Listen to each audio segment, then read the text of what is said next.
First stream of the new year? It is, and we're live. Oh, shit.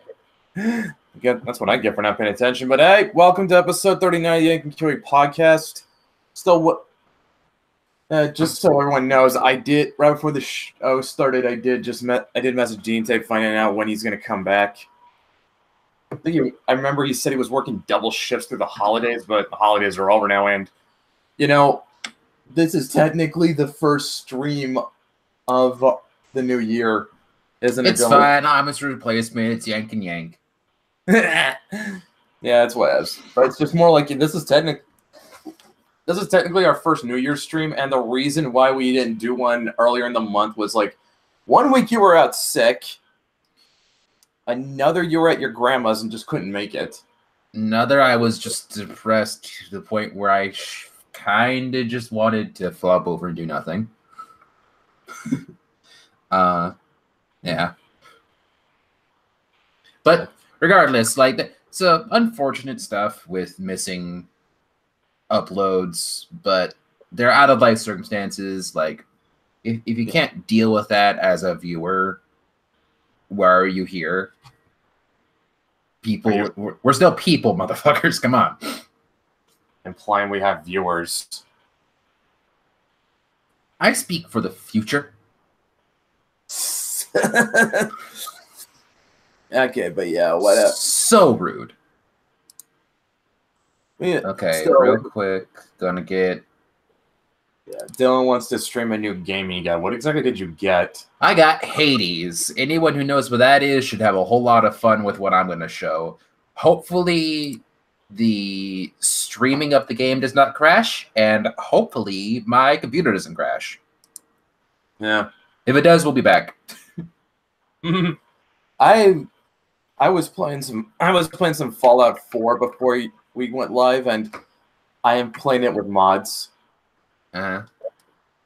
Well, don't at me. I don't care.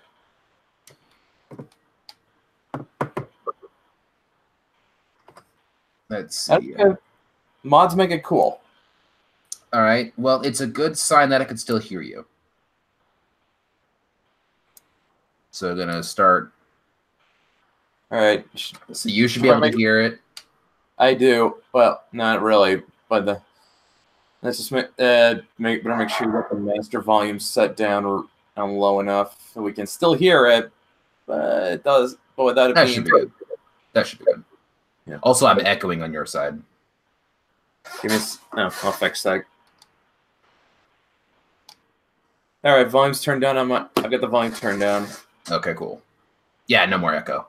So yeah, so this is a fun game. I've played a little bit of it, as you could see. It's a roguelike. You keep the stat ups, but the whole premise for people that don't know is you're like Hades' kid, like Greek god Hades' kid, and every time you die. Every time you die, what happens? Things in the overworld, so this area and stuff changes.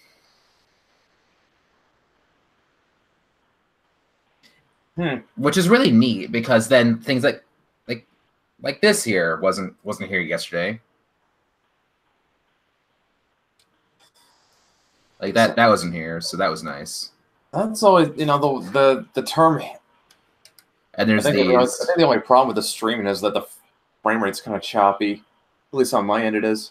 Well, I hope it's not on the stream. Can you check on the stream? Like, get the YouTube video up? Stream. I think what's making it choppy is that it keeps switching between my screen and yours. Oh shit, that's right. I didn't focus it. Yeah. Uno momento, por favor. Yeah. All right, so stop that. There you go. All right, that might be better. Let me check. I'll check the feed, see how it looks. I guess it's a little better. Frame rate's still kind of choppy, but you know what? It's probably better than just constantly switching between me and you. Yeah, that's inevitably true. To be honest, I might stream this normally, and then since I'm in a hangout and shit like that, like that's obviously taking up bandwidth. I'm taking that into account here, but it'll get better. Something that I've always found quizzical is the term roguelike. I don't really understand what that means. You die and lose all your shit. So you got to be a rogue. You can't get caught. Oh, I see. Yeah. Death Defiance. So it's like playing. It's basically like playing a D&D campaign where you're only allowed to play a rogue. Yes. Let's see. So I currently have 20 darkness. That's what this stuff is here. So I can get. It looks like I can exchange keys for 20 darkness, which would be burrito if I could. Right now I can get this. So I'm not gonna. Yeah. My stats are fine right now. Yeah, it's good. Let's see. Shiny things. There's a shiny. Chinese are always good. It gives you lore. It's neat. But I want the spear so bad because I use the sword and I can use a bow, but I don't like it.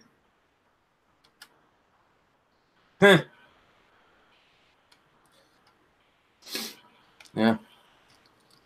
Because I don't see the point in it. Like I don't like it.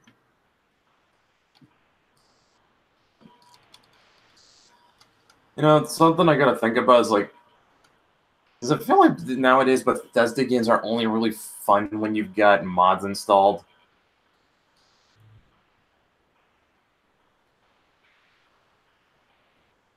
But yeah. I mean, Bethesda games, yeah, they kind of do need mods because they end up being broken or not fully completed and other shit like that. Ooh, yes. I just feel it's just like, dude. Do I no longer thrust? What I'm thinking, it's just like I'm thinking to myself is like the base game itself is like always kind of meh. I mean, I really got that feeling when I was playing Skyrim. So I just changed my attack. It's way stronger, but I can't do the multi-slash thing anymore. Uh-huh. And that's the whole point of this game is you change up little bits about how you do shit as you go. Uh-huh. You said the world changes every time you play it. Yeah. So it's procedurally generated, meaning that every time you play, there are differences. I mean, Diablo 2 did that. Yeah, exactly. Like there was a thing called a golden urn, like a golden vase. It's not normally there, so like that right there, immediate example. Uh-huh. Actually, I think Daggerfall's that too. It's just like procedurally generated really needs to make a comeback just because like that has a lot of replay value because you're never playing the same game twice. What was that beep boop? That was my money. I'm going here. That was my phone giving me a notification. And it's now notifications are now muted, don't worry.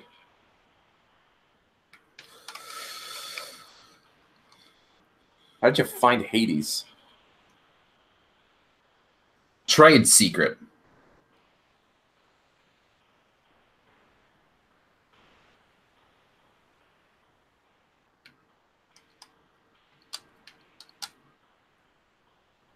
You found it through what again? Trade secret. Trade secret. Yeah, trade secret. Trade secret. So you're not gonna tell. This is an early access game. You need to. It's $20, which early access it is a little steep, but the replay value is definitely there. It's pretty challenging, etc. Mm-hmm. I kind of am piggybacking off of another friend of mine. I'm not even kidding. I didn't pay shit for this game, so I'm happy to play it.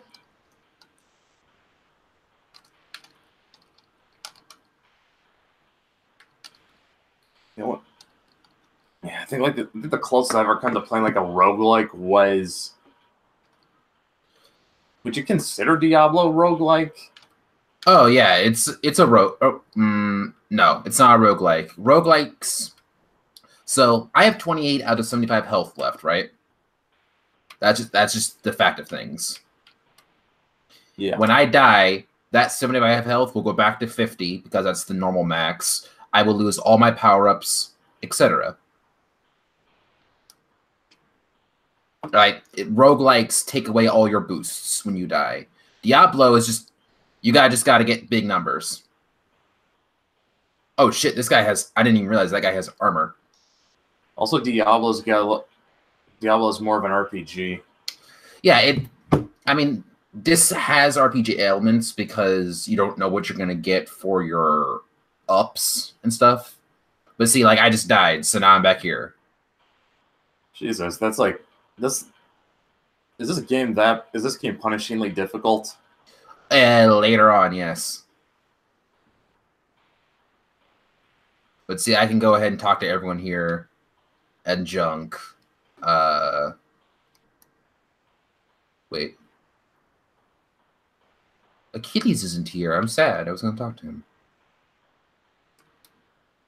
It looks like he's there. There he is, like sitting right on his throne, all pimping and stuff.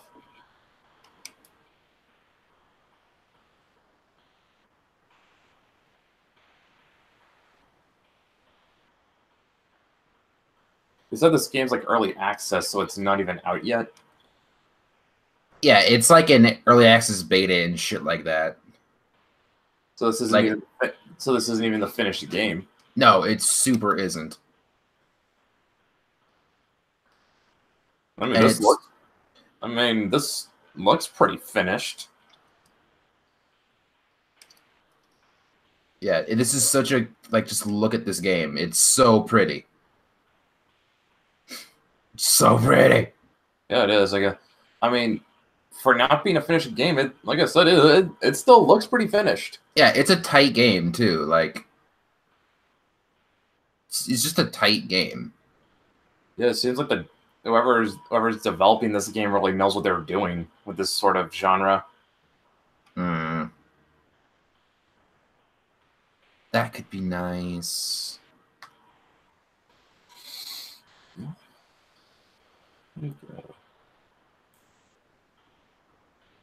I really need that.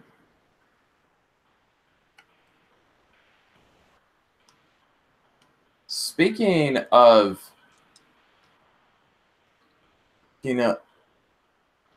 games. Mm-hmm. I hear that that Cyanide should be releasing like something for their Werewolf the Apocalypse games sometime this year. Possibly a cinematic trailer. So what I'm looking for to unlock these weapons is skeleton keys. I mean, 3 to get. I think this is like a lasso or some shit. And then this is the spear, and I want the spear really bad. So, and this is just the abyss. Yeah, but yeah, nothing on Cyanide's Werewolf game. Nothing that I've seen. Well, this is just me telling what I heard. Or that we're supposed to get something later this year, like a trailer, I think. I really hope so, and I really hope it's not dumb. Well, you do know what else Cyanide made, right? Oh, wait, this is a new god. Ooh. That's a heart, so, yep. If you don't know what else Cyanide made, they made of Orcs and Men, the Styx games, and they also did Call Cthulhu. Yeah. Freaking, they're pretty good. Those weak, huh? Less damage than usual. Heartbreak Flourish. Same deal. Yeah, although, from what I heard, Call of Cthulhu, like, it's not a bad game, but it's not as good as people were hoping it would be. Stop, stop, stop. Stop.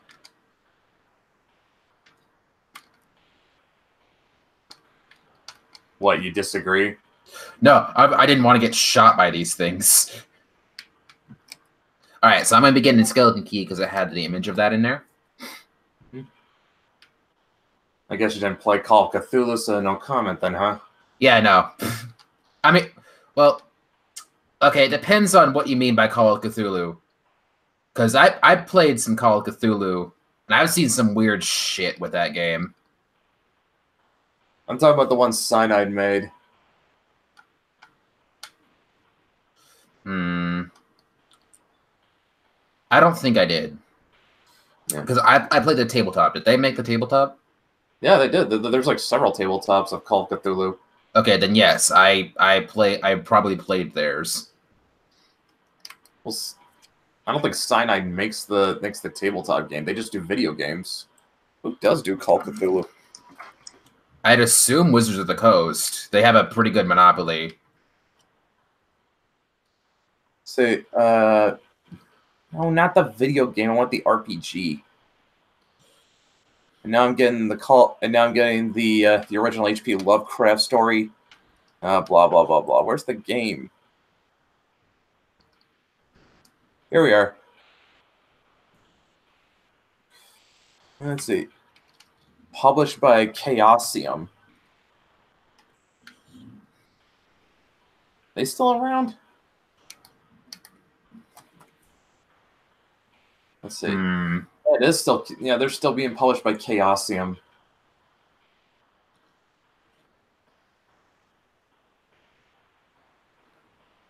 Oh, that's neat. But the World Splitter didn't really help me. I'm gonna get this. So you said you've seen some. So you said you've had some experience playing Call of Cthulhu? I played with a dude who had a build where he could dodge until the DM just had to, or until the person running said you just can't dodge anymore, and then he could block. He had so many dice that his ability to do that stuff was just insane. Wow. You know, actually, here's something for you. Ellen, are you familiar with the story of Old Man Henderson? A little bit. Not. Yeah, I'm not perfect with it. Okay, well, here's the short version. Someone made a Call of Cthulhu character that managed to win the game by accident. We stopped playing our Call of Cthulhu game because we just decided that the dude would just win. It wasn't like stated. We didn't go through with it, but we're like, he has such low starting sanity that there is nothing outside of Cthulhu that can make him cripplingly insane. And even then, his sanity is so low that it's believable he would just roll with it. Oh, dude, I'm not kidding you when I say, like, Old Man Henderson won every game he was in, and it was completely legit. Like, he didn't break any rules at all. You know, I'll probably read the director's cut since there's just so much more detail to that. Just want to say, Waffle House Millionaire actually posted a continuation to Old Man Henderson. Shit's whack. Search Eli Burning, I believe, on Desu Archive /Waruso, a self-called nowhere. He never actually posted more than a quick summary of it, actually. Also, for those of you curious as to whether or not Old Man Henderson was real, quote-unquote, yes, it was. I was there. I was the professor and like 15 other fucking people. Because Henderson had no concept of collateral damage or inside voice. The whole incomplete story was fucking crazy because crazy shit was happening in and out of game, and he only gave you a highlights reel.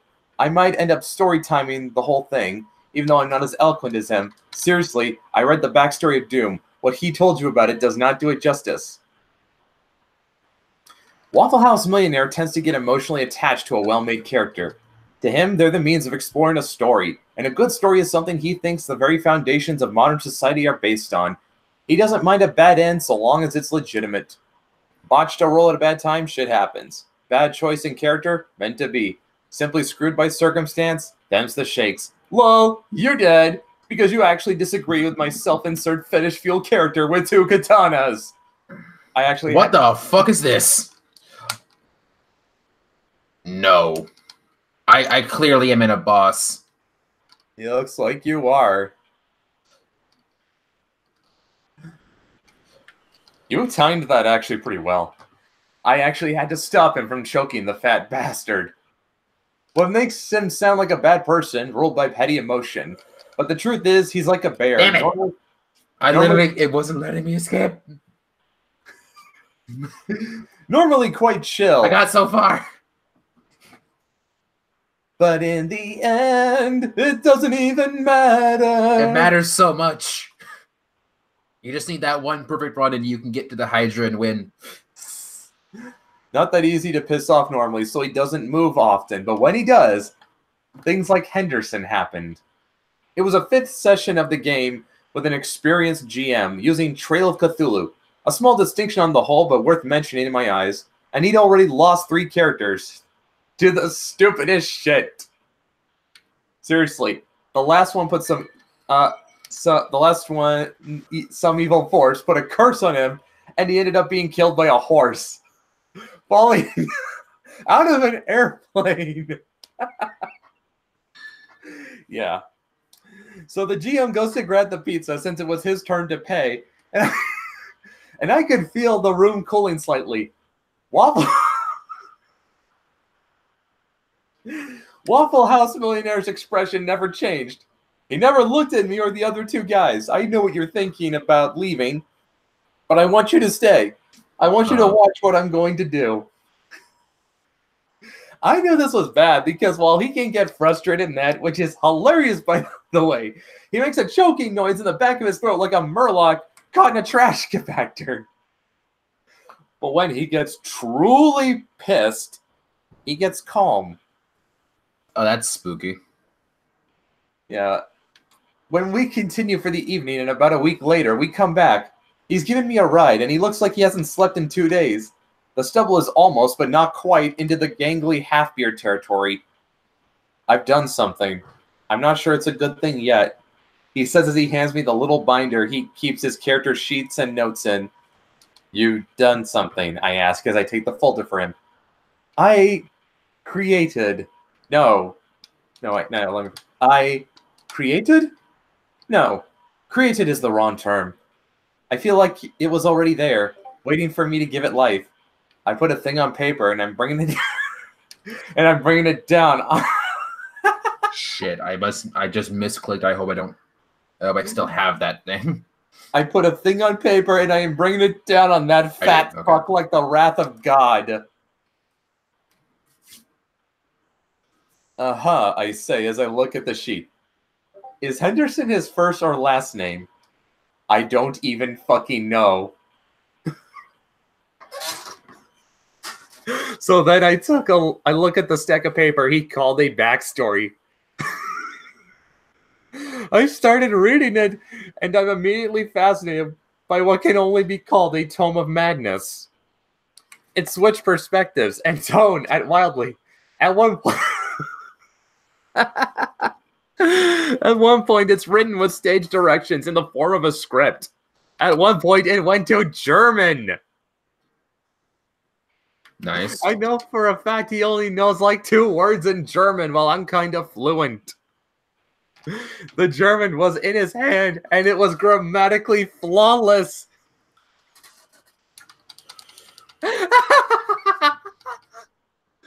I find my voice. What? Been asking myself that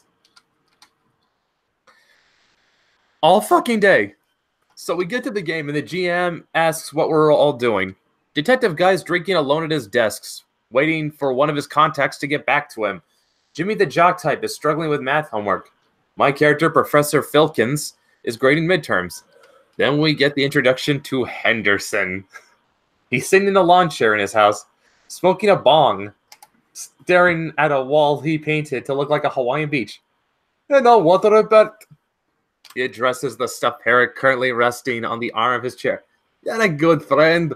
Most people wouldn't have asked for a hit, but you know how much I love this shite. Well, better than what we had back in Nam. He chuckles and then begins reminiscing. You know, I still remember the first time I got high. Back of my older brother's van. No, he must have been some good shit, dude, because I'm an only child. Ain't that right, Charles? He looks over to an empty corner of the room. Charlie! He then gets up, mildly concerned. Man, what the hell?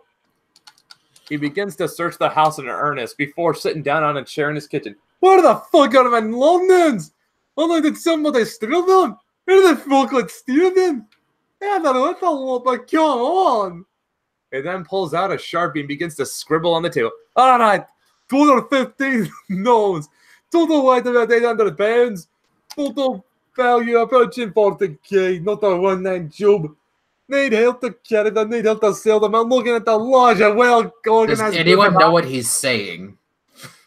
Of organized group of arseholes. He looks into the middle distance. Look, there's ghosts down the street. They're Mormons, right? Large religious group come around early in the morning like there's damn Charlie's. Roops, I think we got that lead. And then he poured a bottle of Jack Daniels in a large Go cup and went and got in his car. Before I get to the rest of the party, it should be noted that Henderson looks a lot like Jeff Bridges of today. So imagine all of his lines in that voice because that's the voice we were treated to at the table. Well, wait, the fuck? I thought Henderson was supposed to be Scottish. I was supposed to be doing a Jeff Bridges impression. Jeff Bridges. So I just basically gotta do my best dude voice, I guess. Dude. Well... What the fuck are the... Oh, okay. Just... We're Mormons, right? Large religious group. Come around early in the morning like those damn Charlie's Roops. I think we've got a lead. Does that even sound remotely like the dude? I mean, you're trying. You know, the dude minds. This aggression will not stand, man. Anyway... Before we get to the rest of the party, it should be noted. Anyway, I've had the lead on a cult meeting for a while, and I managed to get an invite. I'm sitting in the front row, listening to a passionate Arab man talking about how there's more to the world than we know. Despite myself, I'm intrigued. Jimmy is sitting outside, thinking about his friends and trying to decide if he should go in and talk to them or what. The detective's gotten his call back and is now watching the scene with interest. A battered 92 Buick Century fails to get their attention until it suddenly executes a perfect handbrake turn and parks at the curb. Back to Henderson's point of view. He's blasting Creedence Clearwater Revival when suddenly he sniffs the air and says, Mormons, before whipping around and parking out front and killing the car. He then gets out of the car and pops the trunk in full view of the detective and shoves Laura Lucy, an inflatable sex toy of exceptional quality, to one side. No! Sort of Israeli-made combat shotgun and starts walking toward the house. He then kicks open the door while our mouths are agape and shouts the words that let us know the game would never be the same. Michael darn cultist! You Namely's keeping me wee men! So at this point, the GM has not realized what Henderson is. In fact, I think I'm the only one who truly understood what was about to happen to existential horror, as at this point in time. Here's another fact about Waffle House Millionaire. When he's at a game table with a character sheet, you aren't at the table with him. You're at the table with whatever character he's playing until further notice. I don't think he could have metagamed if he tried. So anyway, the GM has decided to regain control the only way he knows how, by killing Mike's latest character via bullshit. So he summons a Shoggoth. Henderson, having passed the will check to not puke up his brains and winning the initiative, comments on how it's the ugliest fucking poodle ever. Oh god. And then shoots it in the face until it dies. What the fuck are you saying? Henderson did not go insane looking at a Shogoth and instead shot it to death. What the fuck are you saying? Seriously? You got nothing? I'm just hearing to this nonsensical garbage that you're spouting that this guy's doing, and I can't even begin to understand. You know what I mean? It's just like, holy crap, that's some absurdity. I told you I told you this is all legit, man. None of the he somehow the reason why he could pass a will check was because Henderson was also schizophrenic. Oh no. So any mind warping horrors he would look on, he just chalk up to his schizophrenia. This is how he doesn't go insane, because he's already crazy to begin with. Fair enough. Then he shoots the cultist guy who summoned it. Then he shoots me. Then a random guy. Then he pisses on the Shogoth's corpse since everyone else is too busy losing their shit in a panic over the creature that should not be being summoned, and then casually sets the tapestry on fire with a cigar and walks out the door. So then everyone still alive runs the fuck away from the burning building before the cops show up. Henderson makes it home, about 3 blocks away, and then he realizes something horrible. He totally fucking forgot about the lawn gnomes. Lawn gnomes? Remember, it's all started because he lost track of his lawn gnomes and he thought somebody stole them. Oh, okay. That's fair enough. He runs back to the still burning building, only to see the fire department had already arrived. They inform him that no gnomes were in the building that they can tell. On the one hand, he's relieved as fuck he didn't lose the gnomes, and killing that many little would probably constitute a hate crime. Never mind that he leveled the church with the speed and brutality of the fucking Spetsnaz. Anyway, he goes to try and cook up where they could have gone at the local pub. The GM at this point looks up at us from his notes. He's clearly been thrown so far off the fucking tracks by what happened that he just can't improv his way out. I think I need a minute or 10. Oh my god, this is so much better. What the fuck? Why was I sorting? Yeah. He amscrays, and I look over to the man I thought I knew. He has his cell phone out and asks us if we're cool with Chinese food since we had pizza last week. What the fuck was that? Asks one of our fellow players. Remember when I said I was getting revenge? I brought out the big guns. I don't even have the small guns anymore. I was given some once and probably returned them. Won't be needing these, I said. Hello? Chinese food place I forget the name of. You still got that special on the shrimp fried rice? And that's just the beginning of Old Man Henderson.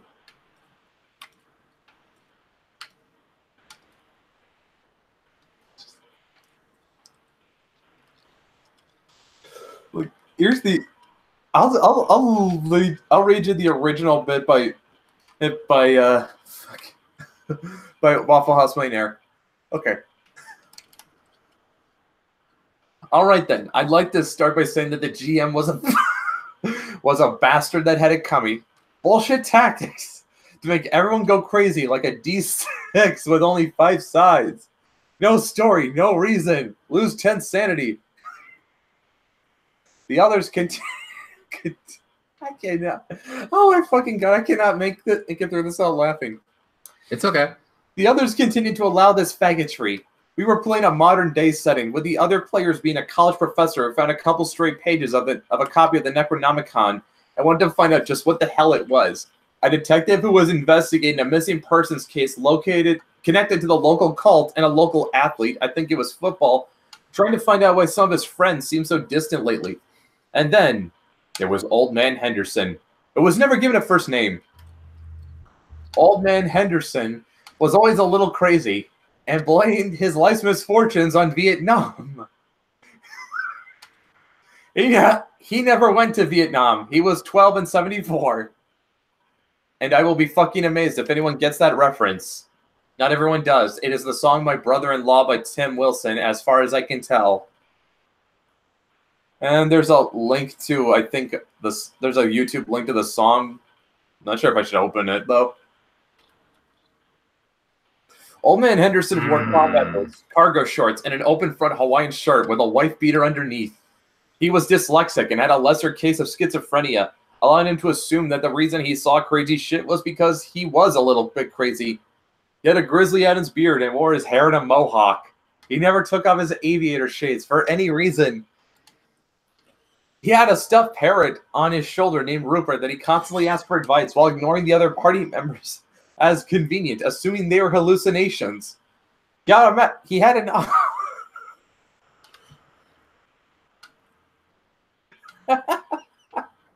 He had an automatic combat shotgun he knew how to use. He had also memorized the Anarchist Cookbook. He started the game with, with a pre-existing hatred of religion, cutlery, and books. Good Lord, okay. His motivation was that he thought the cult had stolen his lawn gnomes, while he had actually donated. I think we're done here.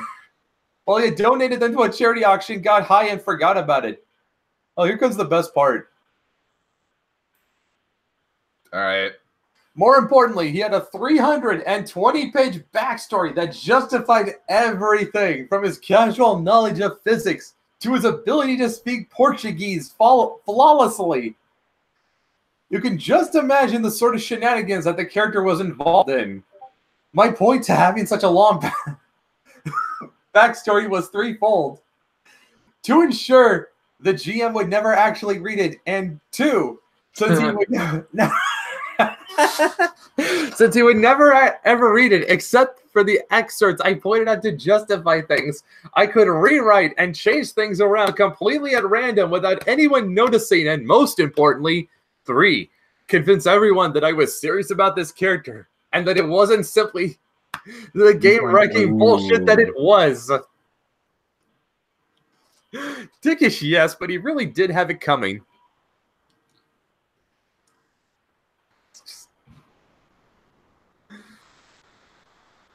And from then on, it's just me telling a more abridged version of the story already told. But here was a couple of the other things he was in.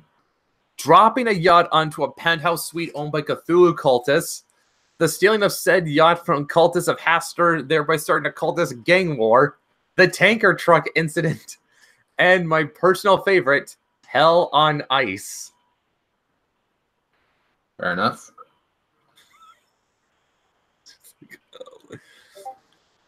It's just... And I shit you not, dude. Someone did this, and it did not... They figured out... They made a character that won Call of Cthulhu by accident, and it didn't break the game at all. All right, then. So here's the story I have where it was totally on purpose. All right. All right. So 3 months in to this game, we haven't, like, found much crazy shit going on or anything. So we had no idea this dude did this. But he has 1 sanity. so there's that to start off. Fucking 1 sanity.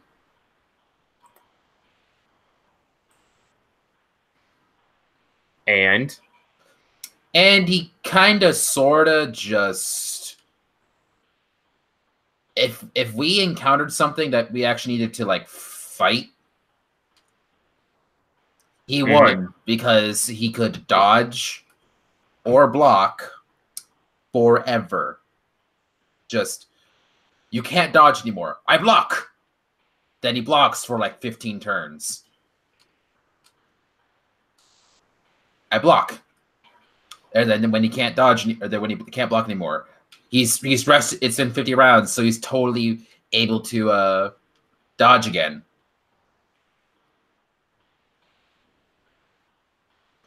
So that was just the circle. Mm-hmm. Block, block, block, block, block, block, block, dodge, dodge, dodge, dodge, dodge, dodge, dodge, etc. Mm-hmm.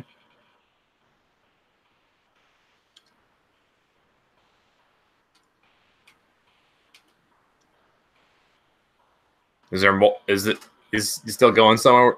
Well, with that?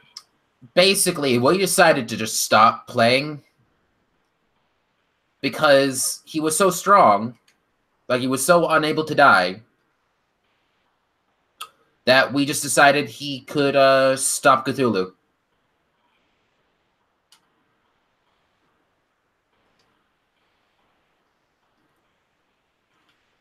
Like block Cthulhu's attacks. Whether or not that's technically accurate, the DM, the guy that was running it, was just kind of like, yeah, that's my decision because you're an asshole.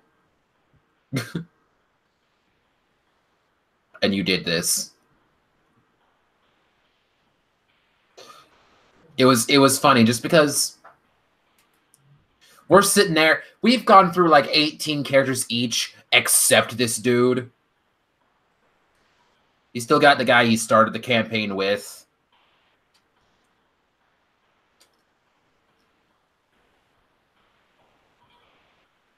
Like it was some bullshit. Mm-hmm.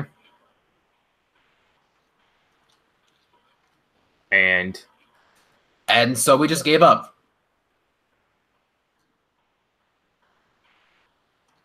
We just gave up. Nothing could beat him. It wasn't fun anymore, etc.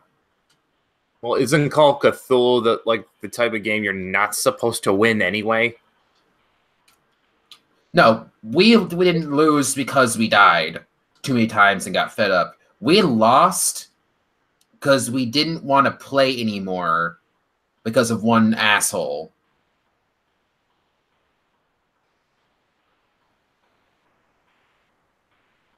That is why we stopped playing. That is why we lost, because a dude made it not fun. And still, though, I mean, like, that's kind of the impression I have of Call of Cthulhu is you're not supposed to win this game. You're not. You super aren't. Yeah, like, Call of Cthulhu is a game where you keep digging up more and more forbidden knowledge, and you just keep losing your grip on sanity more and more. Ah, fuck. I don't even know what to do. I like Perfect Shot. You'll do 100% damage. Do 200% more damage, yeah, but that's one arrow. This is 3 arrows. Webs. Yeah. But yeah, I mean, like, you keep trying to. That's sort of the point of Call of Cthulhu, is that you're supposed to experience existential horror.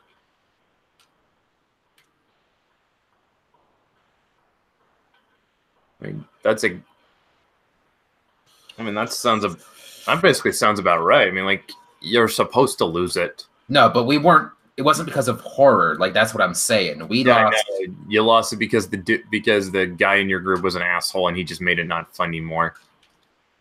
Yeah.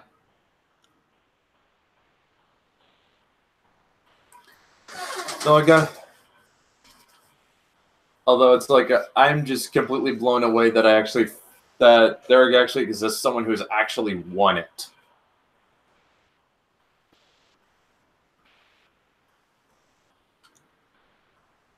It's like that.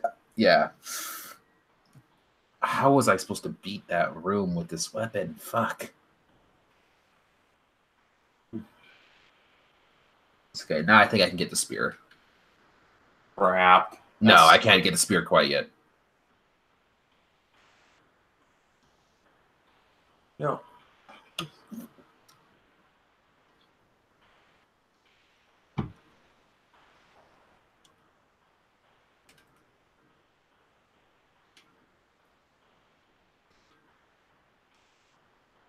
Yeah. What back on the to bring it back to cyanide.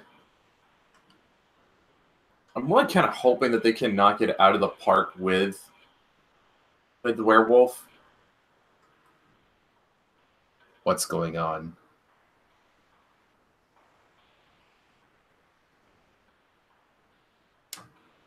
I mean, just the idea that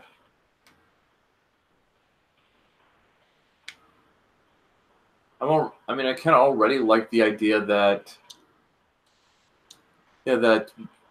like what they have for the rage system, because if you can, like, what could potentially happen is like you could go into frenzy, Mm-hmm. and then all this, and you're in, like, say you're in like a room full of NPCs and you frenzy.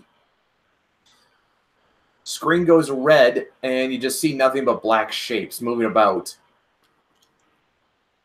And you're just basically going to be attacking them and attacking them, and you're not going to stop until everything is dead.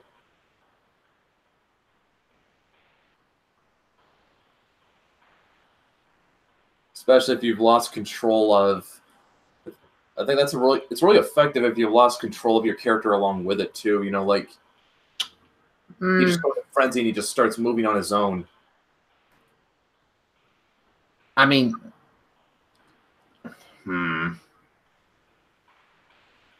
I mean, that's a pretty good way of driving home like just how dangerous rage is. Yeah, I will definitely attest to that. That people don't know. Oh, if they haven't, not unless they've played Werewolf enough times to real and frenzied at least once, because like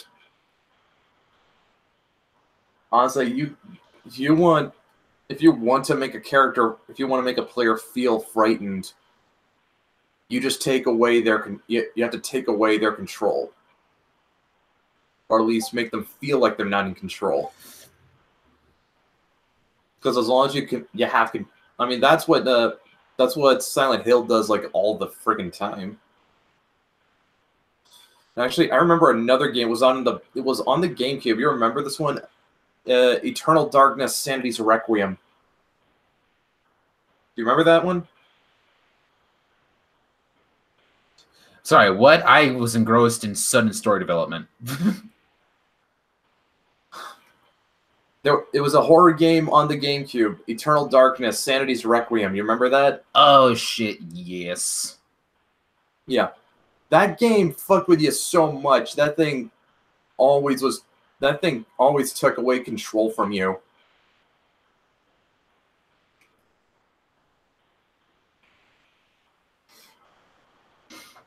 Like, I think like one of the most effective moments in that game is like when it actually makes you think the game has crashed.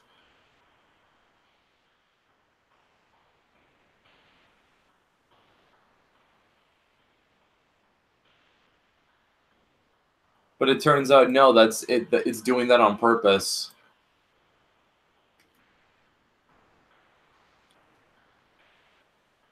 Right.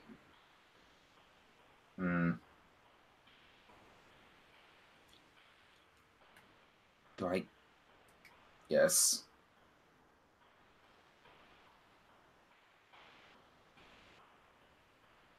Brr!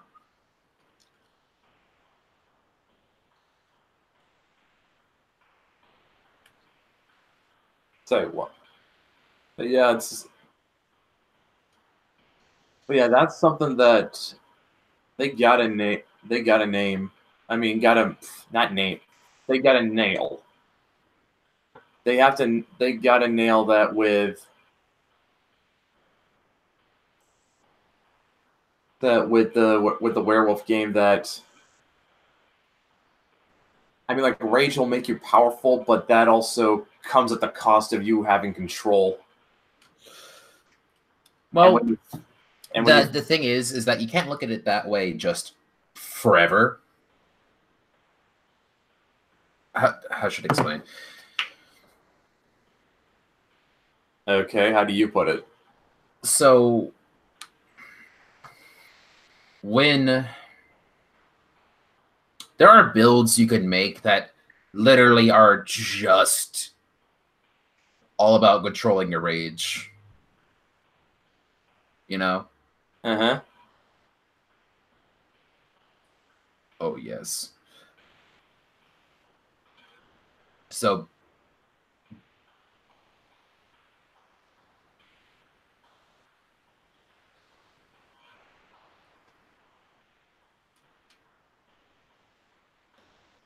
Still kind of...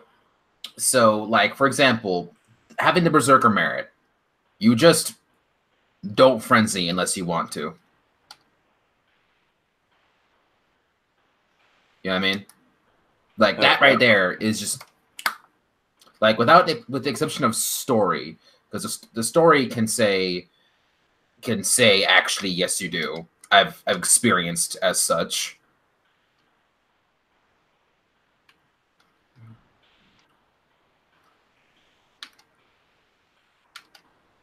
All right. But the Berserker merit, having things like Silver Claws when you're rank 3 to just have infinite rage. Like, there are things.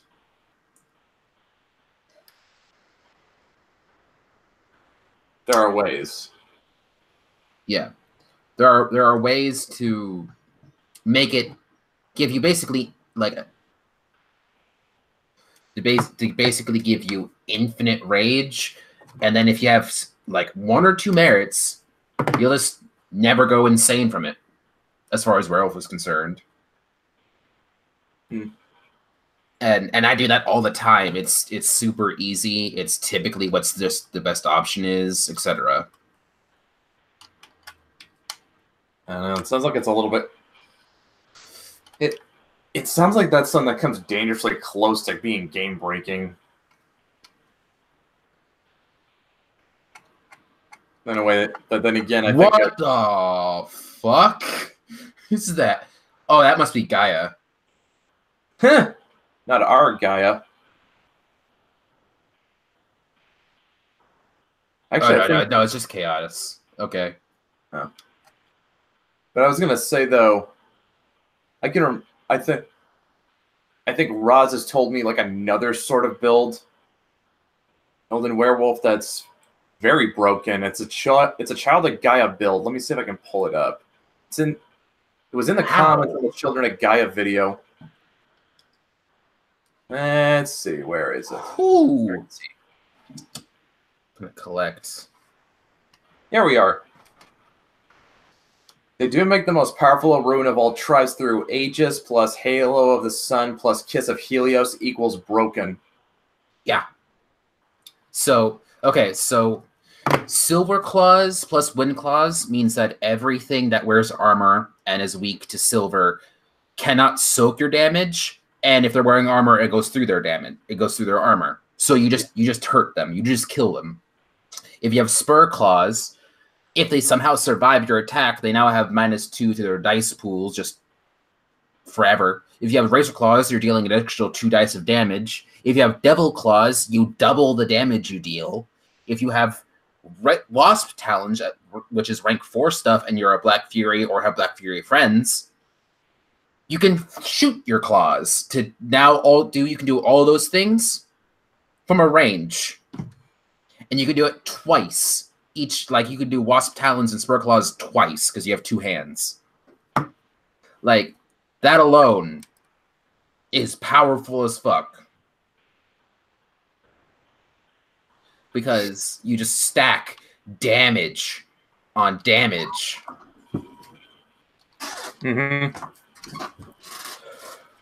So, see, it's just like, man, if you're smart, you can really... You don't even need to be smart. You just need to know damage types and what shit does. I'm just saying it's very easy to game the system in Werewolf. Yes.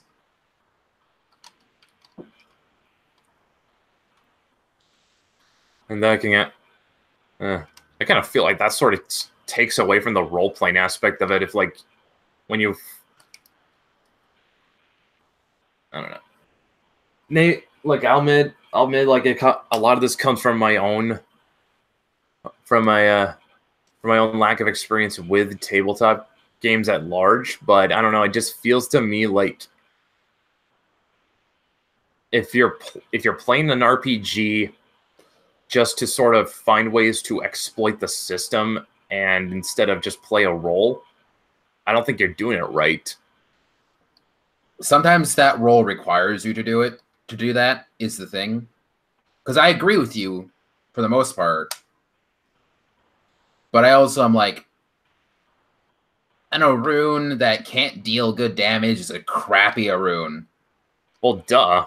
Arunes should be able to deal damage. It's more like, it's just, I mean, it's just like you kind of have to know where the line is. Like, to just playing your role really well to just being someone who's just trying to find ways to exploit the system.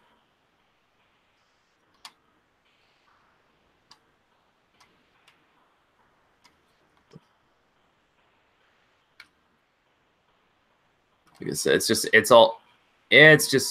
like I said, it's all just knowing where the line is. Where the fuck are you?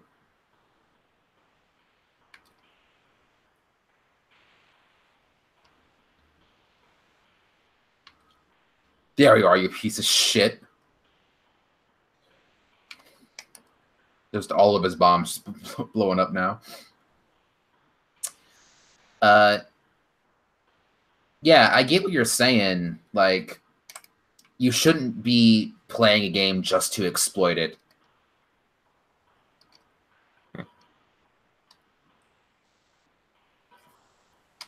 Yeah. I mean, it's just, let me put it this way. If you ever played a game on God mode, sure, it's fun for a while, but it gets old real fast.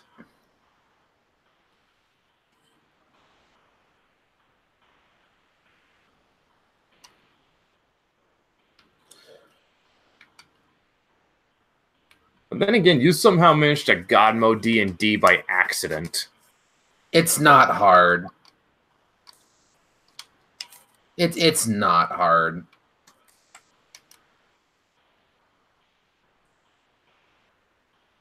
You know, I still find that amazing that that was like your first D&D game, and you somehow found a way to God mode it.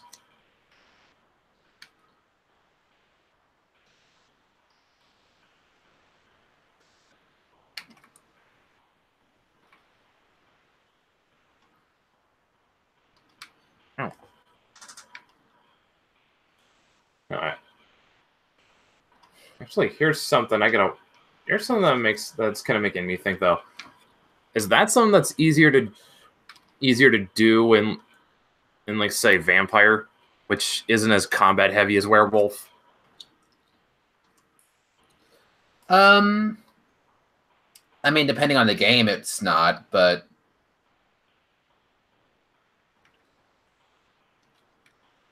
like, fuck! Ah, damn it! You're dead. I was doing so good. I met a new entity. I met chaos. Ah, I'm so sad. Oh fuck, that sucks.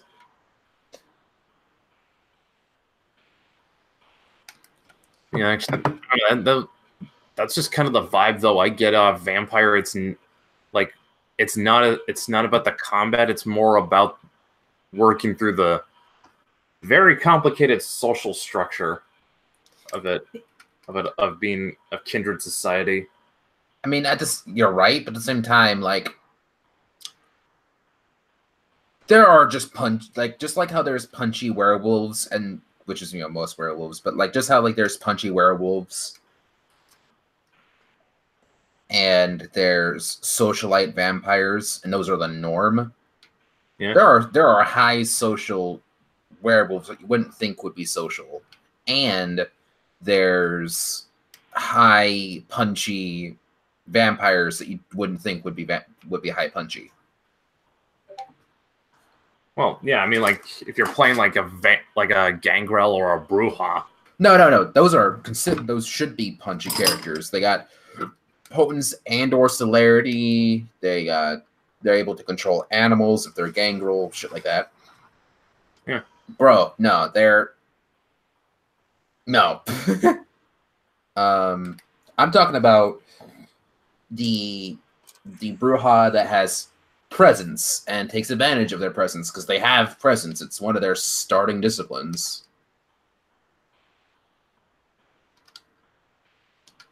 Oh, really? Yeah, one of their starting disciplines is. The only thing I know about bruja is like that. Okay, it's presence, celerity, and potence. Oh, presence, celerity, potence. Yeah. You know, if I remember correctly, potence just makes you hit harder. Yeah, Celerity, that's exactly what it does. Celerity makes you move faster. And like, I guess what presence just does is just more helpful in social situations. Yeah, that's exactly what it is.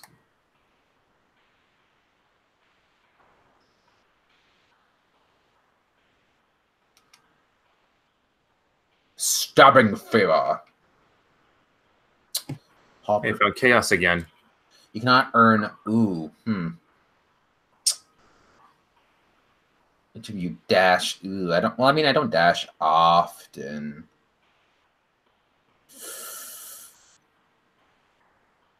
Oh no, that's bad. Yeah, here I'm gonna do that one.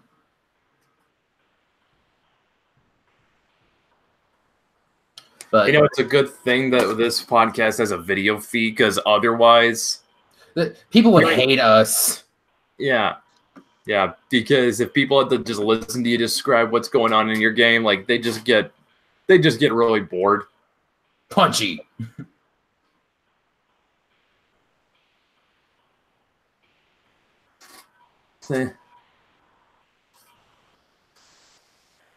Being real punchy. Well, you're feeling punchy, huh?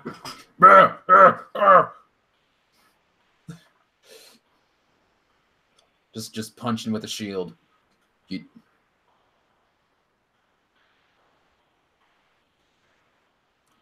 Take that. Brooch.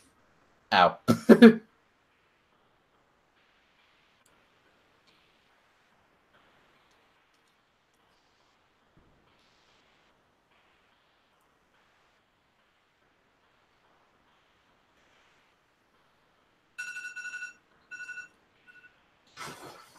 Shit. Bone. It's okay.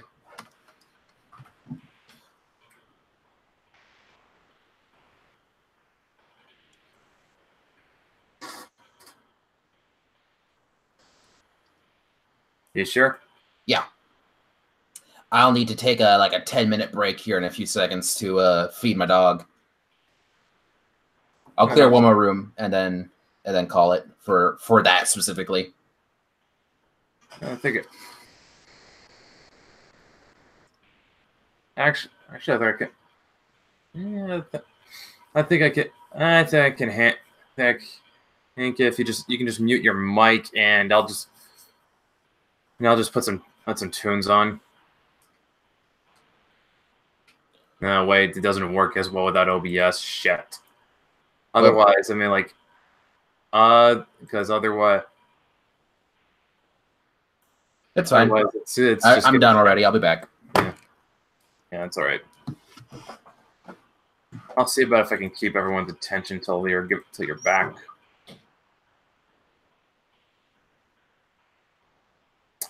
Unfortunately, nothing going on in the.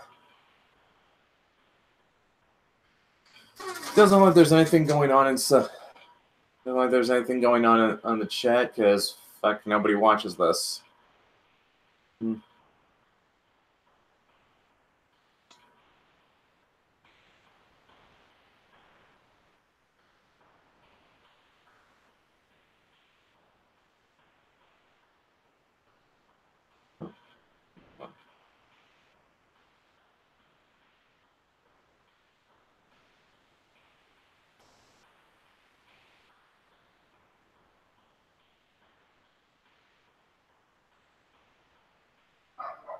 Let me see. Let me see if there's anything. Let me see if there's anything interesting over on.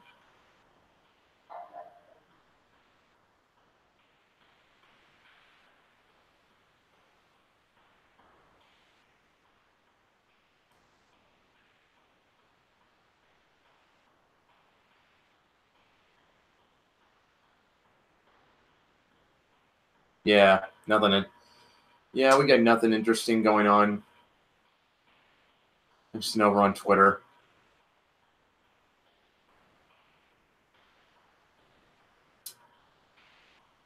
Yeah, I'll take a look.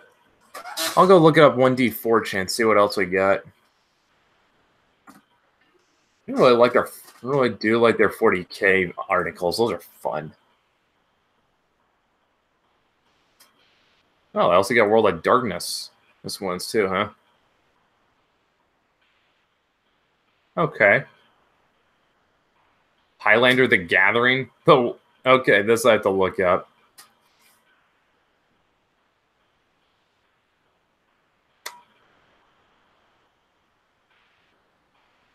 Okay, there's barely anything on that, actually. It's just something, an unofficial rule set to include Immortals from Highlander and World of Darkness. Okay, so that one was not as... That did not turn out to be as fun as I thought it would. Yeah, let's see what we got. Let's see what Werewolf the Apocalypse has.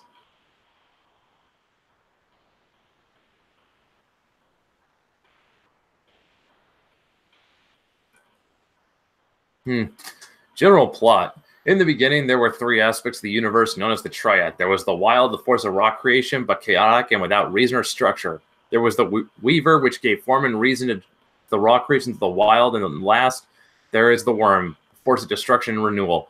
This cycle of creation, form, and destruction eventually caused the Weaver to go mad as it saw its creations constantly being destroyed. And being a force of order and form, this was counter to its very nature. In an attempt to save its creations, the Weaver tried to stop the Worm by imprisoning the Worm in a cage that was constantly being built, so no matter what the Worm destroyed, it was replaced just as quickly. This caused the Worm to go insane. The Worm and its insanity started to cause corruption and change, and started to fall away from its primal role. An example of the Triad's life cycle would be a mud hut. The mud, sticks, straw, etc. would be the raw creations of the wild. The Weaver would be the force that inspired man to use these materials in a way that created a hut from this assortment, thus giving them purpose and structure. The Worm would eventually cause these materials to decay and eventually fall, and thus free up the existence that was the mud hut, where it can be filled again by the wild. In the Weaver's attempt to keep its structures from falling apart, it inspired things like concrete, plastic, etc., which lasted far longer. The Worm, now unable to destroy and maintain the balance, started instead to cause corruption, so you ended up with chemicals that caused cancer, radiation poisoning, etc. One of the many creations of the wild was Gaia, a Celestian spirit with godlike power. She is the Earth Mother, the source of life, and in the game is generally the name for everything good or pure. What I do? I was reading Werewolf. I was reading a Werewolf the Apocalypse article off of 1D4chan. This one's not as funny as a lot of their, as some of their.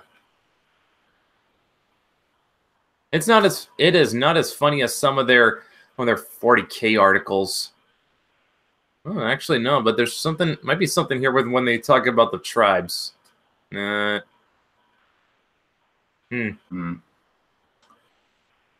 see. Black Furies, tribe of all women who give up their male Garu offspring for adoption but retain male and female kinfolk and male metas. Think Amazon-style matriarchy out in the proud warrior culture of the Greeks and dash in some modern feminism for spice. Later, the writers also threw in some neo-pagan stuff because they were white wolf writers, and of course they did.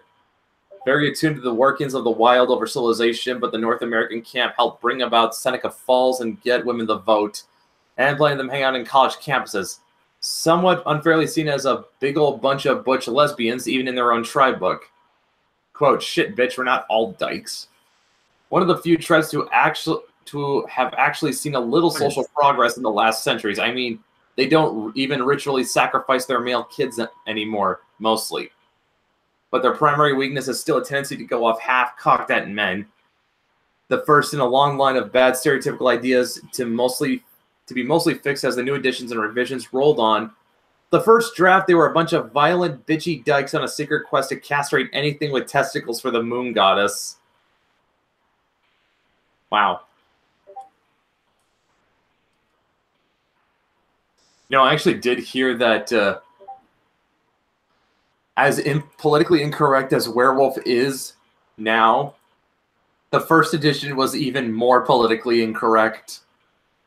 Like, Howard Stern levels in politically incorrect, man.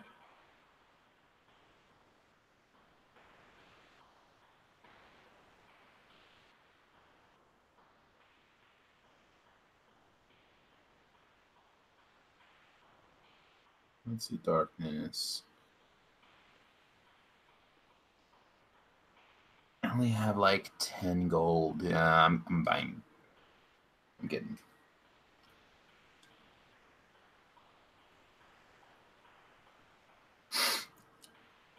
You are really focused on that game, aren't you? Yes. I'm sorry. Sorry. It's all right. It's all right. It's a new game, and I'm very hype. You really love that, don't you? That's a new game? Yeah.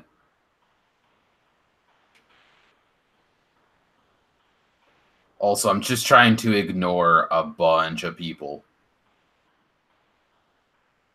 Because I'm just getting a bunch of messages. Yeah, but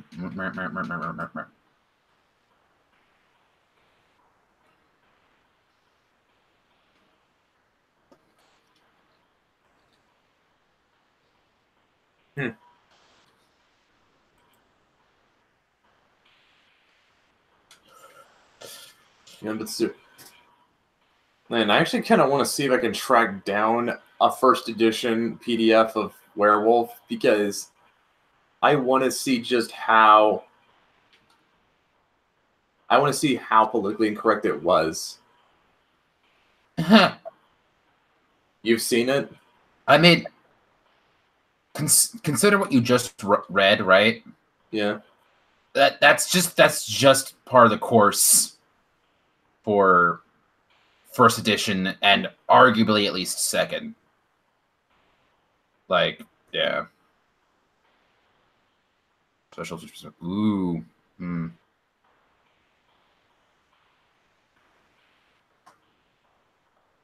That's fine. Just damage. I don't want to knock you away. I just want to damage you.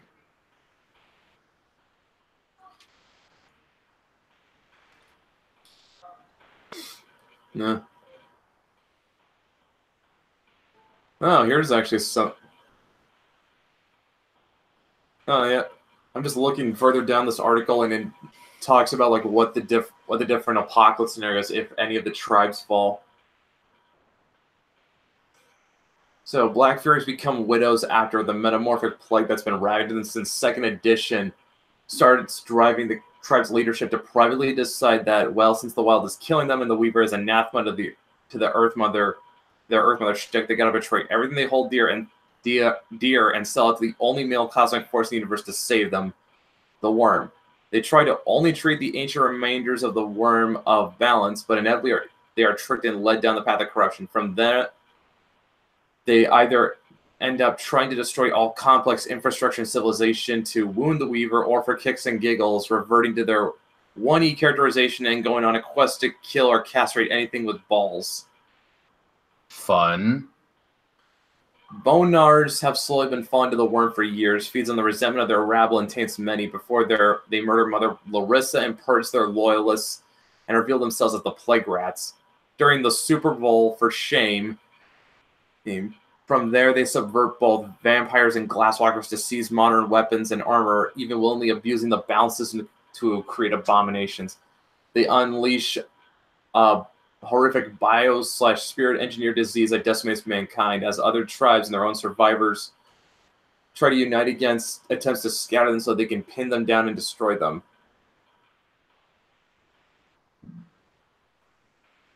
I mean, fair enough. Yeah. Let's see. Poseidon or money? Oh, this is funny.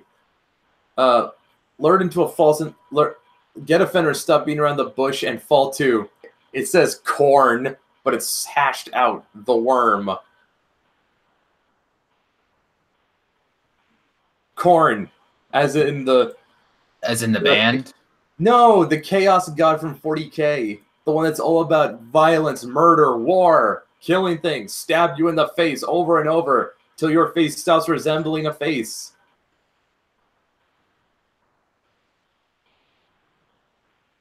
I'm actually gonna kill this fucker. Fuck! Dude. So close. I actually got him down out of his armor. Oh well. I got essence, whatever the fuck that does. Oh, here's something actually. Do you know that Werewolf the Apocalypse fans do not like Forsaken?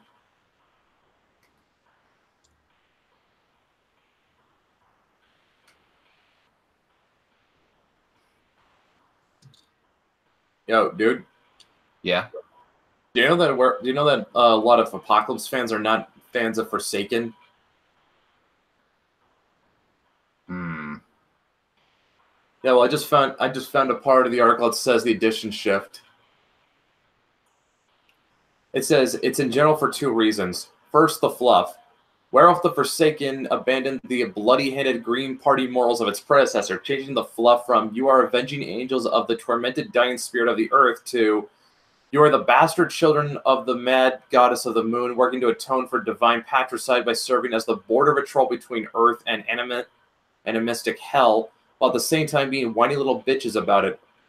Werewolf for the millennial generation. While the new idea was good as immaterial because it was so very different from what came before.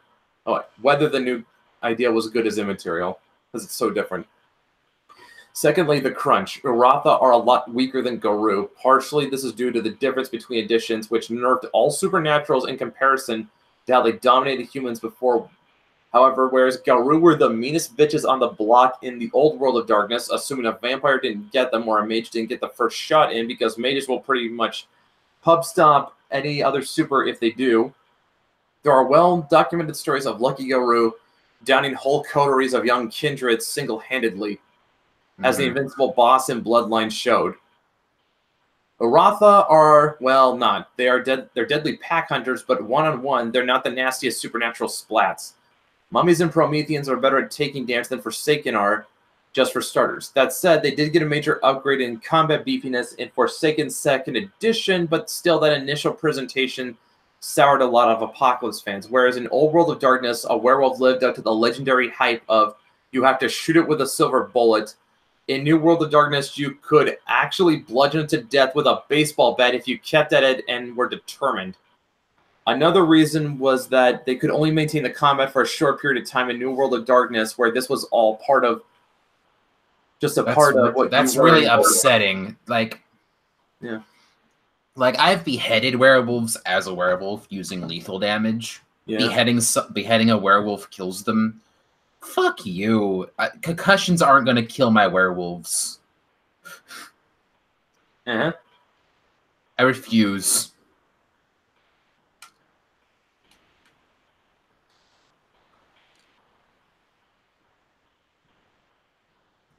Eeny, meeny, miny about this. I want weapons.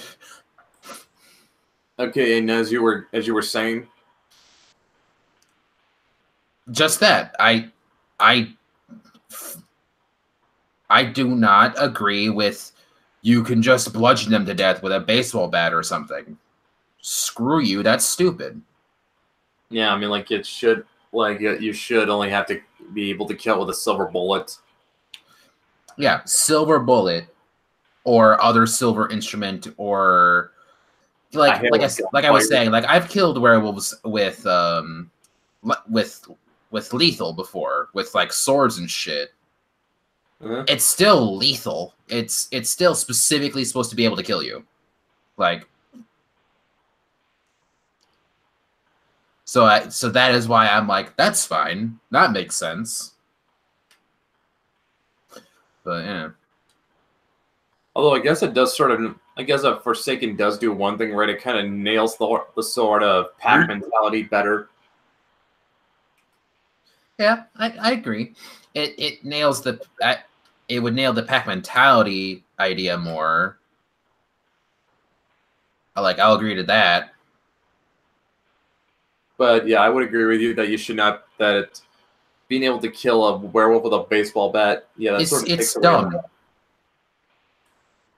Yeah. Yeah. Now here's something else that's interesting about 20th. Because it's got another thing in that article. Lol. Okay.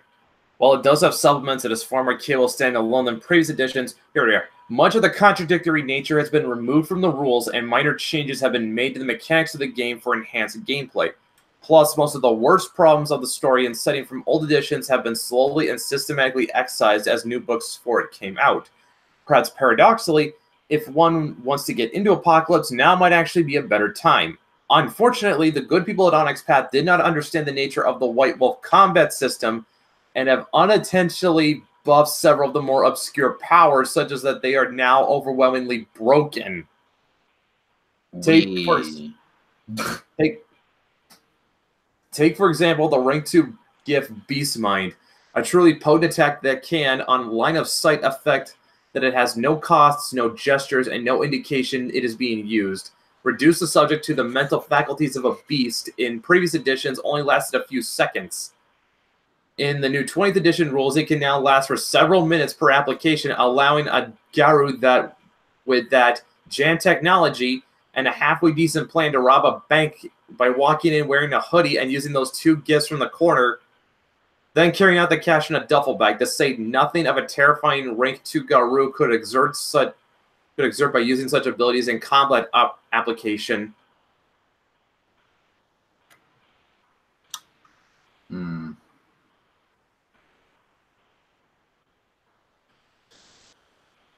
I mean, holy shit! They actually beefed up some of the more obscure gifts. Yeah. Although it does actually say that. I mean, like if you do want to get into the game, like 20th edition is probably the best way to do it.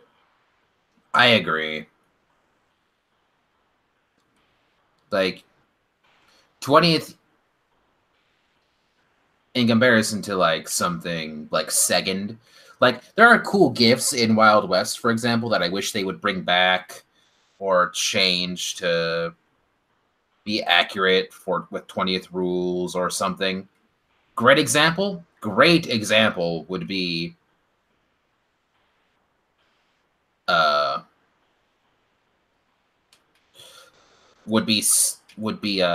stamp. I think it's, what is it? It's what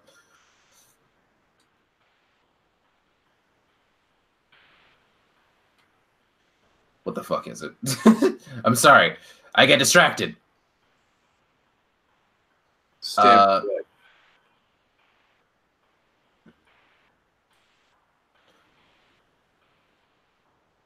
It is, let's see, what is it? It's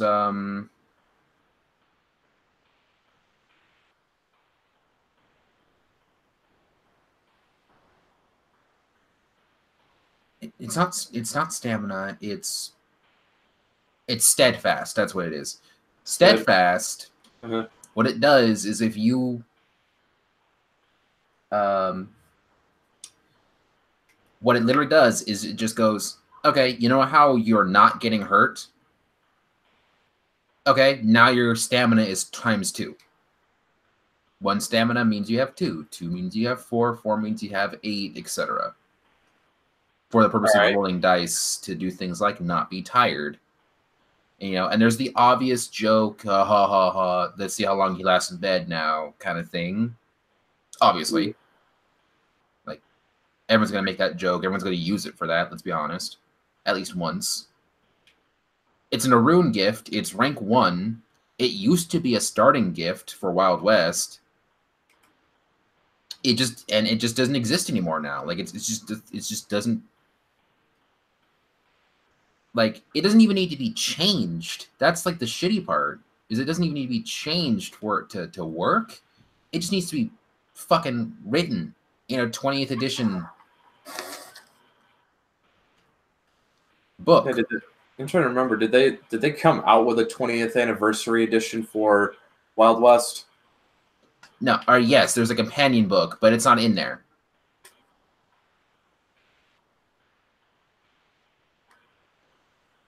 Really? Yeah, it's not in there.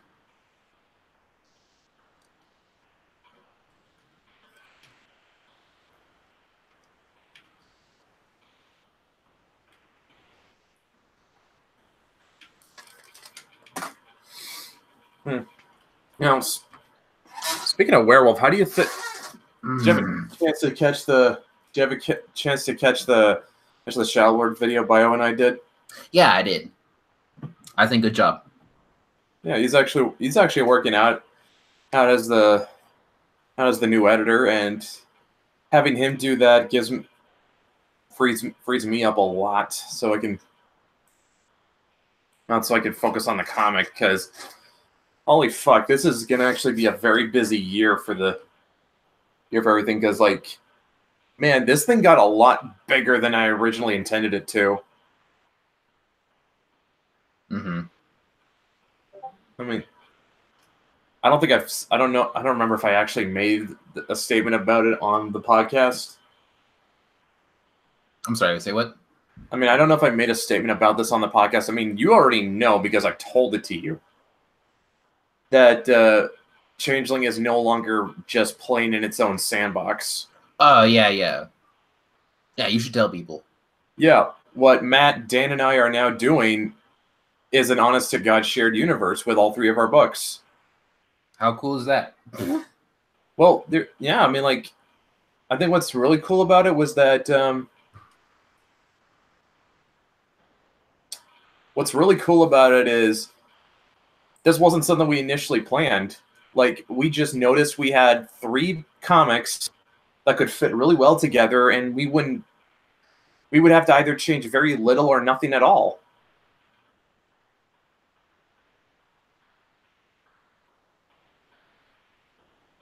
I mean, that's fucking awesome. Yeah, that is pretty awesome. Yeah, it's like, yeah.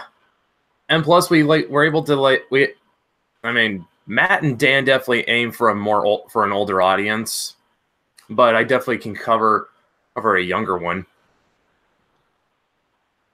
which is everyone's gonna like that. I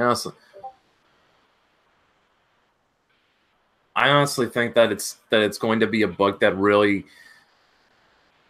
is going to catch on with young people a lot. I mean, it's got the right appeal. Right. I mean, I've probably said this before, but I think the thing I love so much about Victor's art is that he's able to hit that sweet spot. Like, he's got that sweet spot that's kind of like somewhere between shonen and shoujo, but it doesn't lean too far in either direction. You know. Mm. I get what you're saying. Yeah, it's cute enough to appeal to girls and edgy enough to appeal to boys.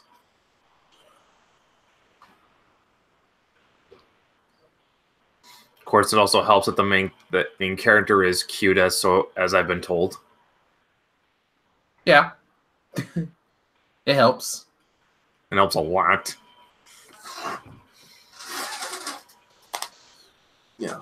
And yeah. Of course, though, I can definitely I don't think I can I can't show you while you're streaming, but I can definitely tell you that Matt and Dan are not shying away from the cheesecake with their stuff. Did you seriously call cheesecake?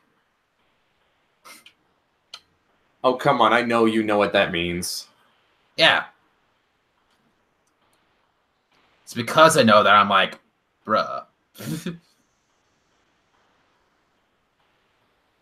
Oh, come on. Their characters are both adult women. I mean, yeah, but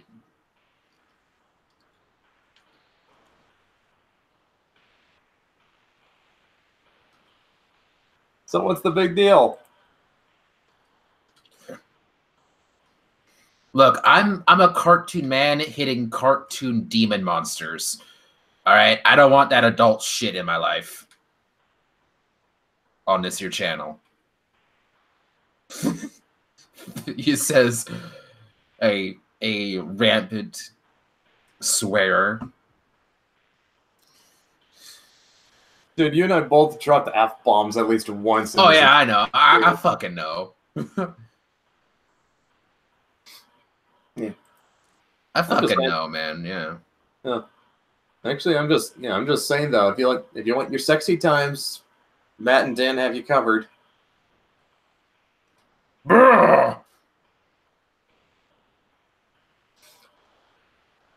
What's also interesting is that it's a shared universe where the first three books are all female led. Yeah, which is pretty neat. What I find interesting is like this is shit SJWs would say comics need more of, but nobody's talking about it. I mean, for one, we haven't exactly done. We're still not at the point where we've done anything that will get us a lot of press. But yeah, it's just like I'm just saying. Hey, feminists, you want a more female-centric universe? Well, we made one. I mean, is it a problem that it was made by? Yes, it's such a problem. It's problematic that this female-led universe was made by men. Fuck. Already died. Yes, it's such an issue. How dare you? I'm just memeing around. I know you are. I mean, I play women. I never bothered where you landed on the political spectrum because I don't think you. I play women. Yeah. I'm pretty sure that means I'm pretty sure that means that I'm like good sexually. I don't know what that means. I don't know, but look, still. you're not. I think let me put it this way: you don't have a problem with strong women. Clearly not. Clearly not. Yeah, you don't have a problem with female-led stuff. It's just, but you're not a feminist, though. No. Which is good, because if you're a male feminist, you have a 9 out of 10 chance of being a total creep. No, dude, it is. You're not wrong. I'm just saying, like, you're right. It's funny. Yeah, it's just like, oh, dude, fuck, Julian Assange, like, you know who he is? He's the guy who made WikiLeaks. Yeet! Well, he's got such this perfect tweet that's about male feminists and why men in particular hate them. Women, I will let you in on a male secret. Men know that constantly self-proclaiming male feminists are often predatory sleazebags. They are intensely disliked by other men because of their manipulative qualities and not, in general, because they are viewed to be sex traders. I'm so hungry. I skipped lunch like a dummy. I think after this, I'll go make some spaghetti. But yeah, I mean, like, that says a lot, though. We have angel hair pasta. I'm so eating it. All I've got is normal spaghetti. I'm better. Neener. Well, I've also got some ground beef and sauce. And so, there. Could probably make spaghetti. I might actually just try making meatballs or something. Hey, I'll have meatballs. What are you going to have, vegan? Porkless bites, which are bigger and better than most meatballs. Mm-hmm. Actually, I'm not sure if I can make meatballs. I don't have breadcrumbs. You can make poor man's bread crumbless. You can make a crumbless poor man. Yeah, I can just mash up the ground beef and just even mix it in with the sauce. It's not biggie. It's all gonna get eaten up by me anyway. Actually, speaking of cooking, Speaking of cooking, I also recently mastered the art of making an omelet.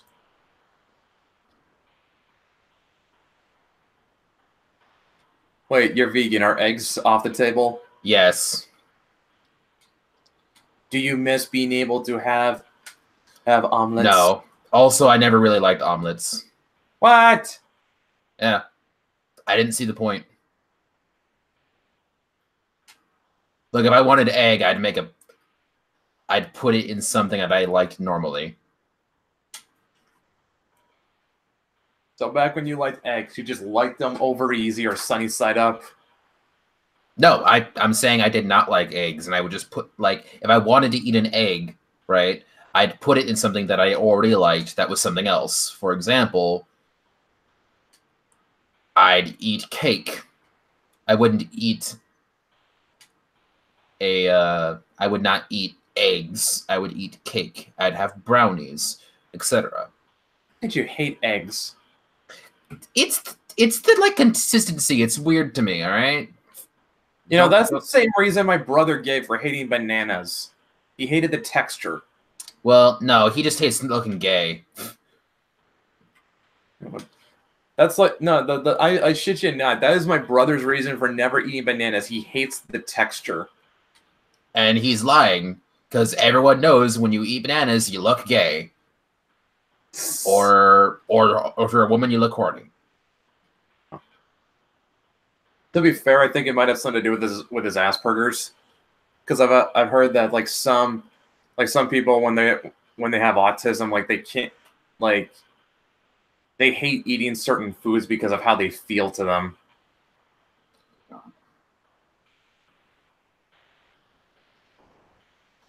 Like, I got a friend, his son's autistic. He hates eating bananas for that exact reason.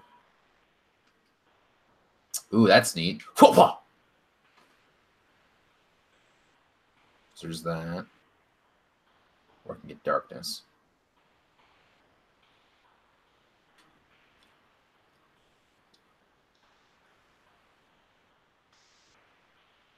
And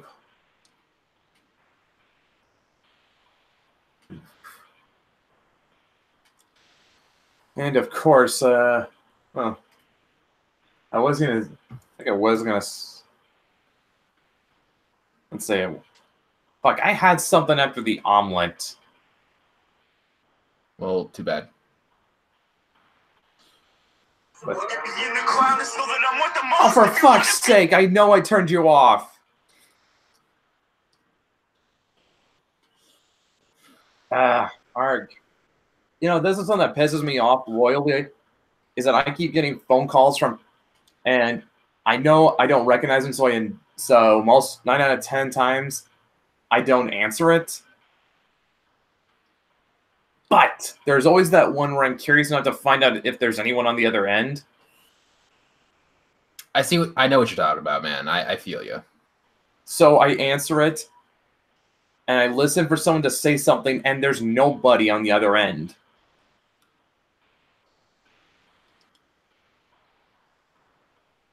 It's like, if this is your idea of how you telemarket, you are doing it really badly. Well, I've read shit about that, right? And at least what it's supposed to be is they have bots that can actually figure out if you're talking or not. So in order to not waste resources and shit, they have a bot. All right. That literally doesn't do anything until it hears responses or hears someone else first.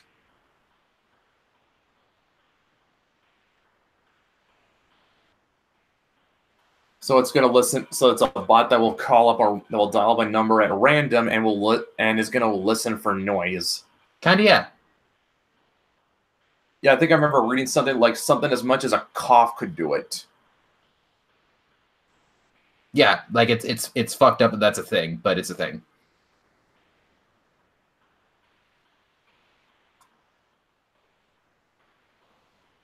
Yeah, well, I know where I'm going.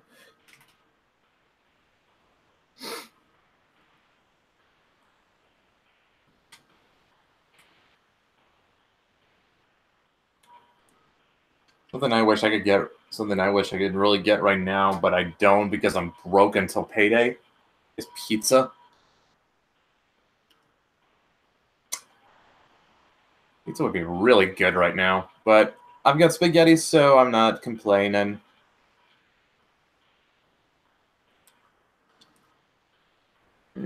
I mean,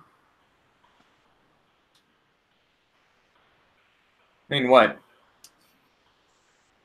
I haven't had normal ass pizza in so long. I don't even care. Yeah, because you went vegan. I mean, yeah, that is why. Actually, there's another thing. If you hated eggs, does that mean you hated eggnog too?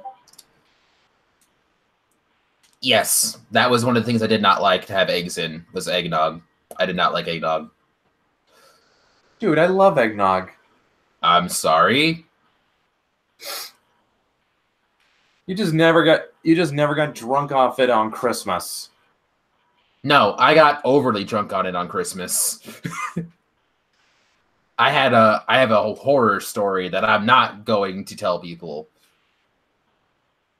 Because I'm not a monster. Oh no, now I have No. Okay, now I have you know what? Here's the thing. Here, I'm putting a thing out, guys. Since my channel gets its here's another thing. In addition to my channel getting its strike off on the 25th, I've also got monetization enabled on my channel. That is true. So which means super chats are a thing. Anyone dumps, like, say, a super chat of $1,000, Dylan will tell that story. Oh. just oh. I mean, okay. You will get half of that. Oh shit. Okay. Yes, please do this. Yeah. Super chat, $1,000. Dylan gets half of it, and he tells his horror story of him getting super smashed on eggnog one Christmas. It wasn't one Christmas. It was multiple Christmases. I had to stop. Oh, now we have, yeah. You know what? Fuck it. I'm gonna make it $2,000. You still get half of it. Yeah, seriously. Someone dumped like $1,000 as a super chat, and Dylan tells the story. And 2,000 as a super chat. That's what someone's gonna give the super chat for. $2,000. Impressive. Someone actually will do that. The funny thing is, there are people that will do that, and then the sad part about it is they'll immediately resend it, which will then make YouTube mad at you. It's very sad. Really? Oh yeah, totally. There's documented cases of that shit happening. It's really stupid. It kind of just feels like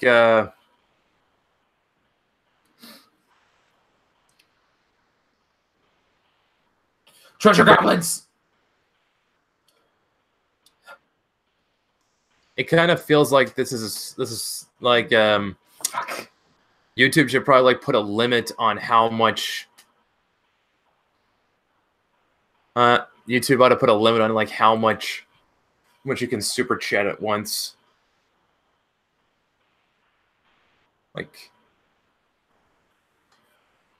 you know, when you think about it, someone could potentially super chat you like $1 million.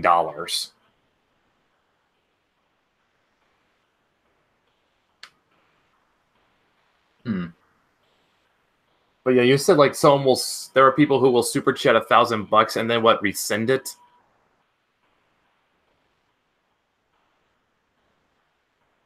Like, how do you just resend it? You cancel the you cancel it. You just cancel the transition, like the transaction and shit partway through, and then everything gets bugged. It gets fucked up. It's that's just being a dick to the streamer. Yes, and people do it. People do it. It's real shitty. It's real. No, it's just, well, it is, but I'm just saying it's really dickish. Yeah. 250.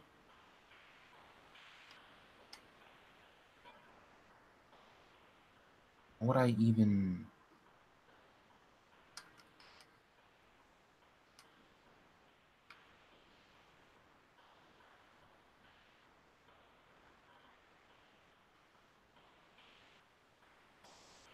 Hmm.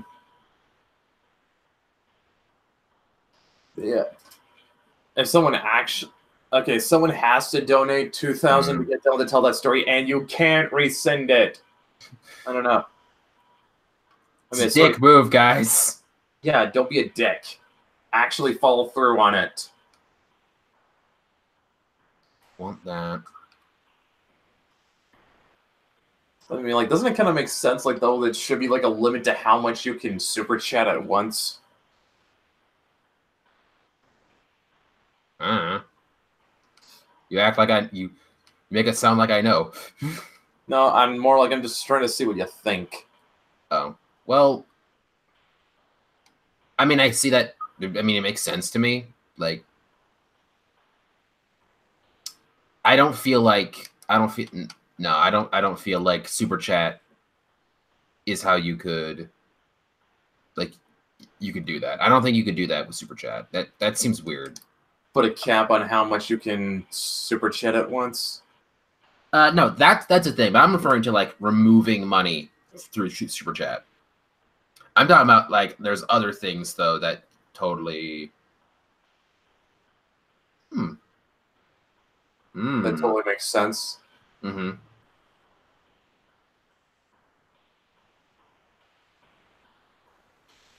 Hmm.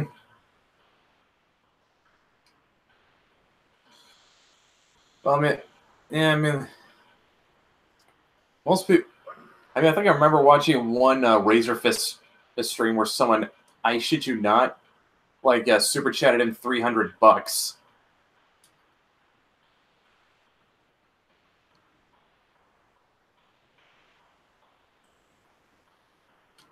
All I gotta say is, I mean, like, I gotta wonder what kind of money you have that you can just casually drop $300 on a super chat.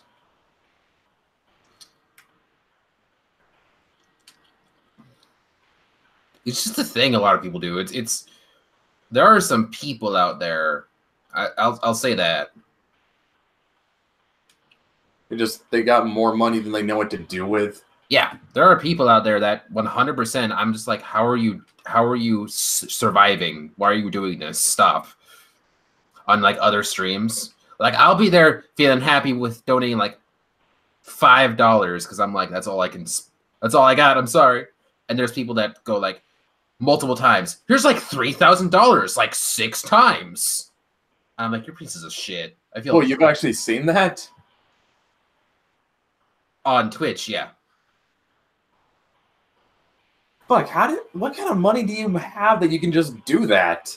I don't even know. What god is this? I'm curious.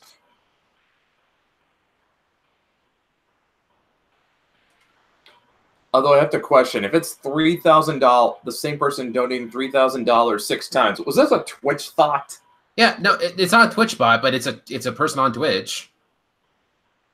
Like it was like, and this is not just one stream. Like it was one stream, and we knew it was a Twitch bot and things. I wouldn't bring it up, but I'm just Okay, actually, I should know you better than that. You would not peruse the stream of a Twitch thought. yeah. On top of that, I also wouldn't bring up a Twitch bot that gives thousands of dollars somehow. Not bot, thought. A thought.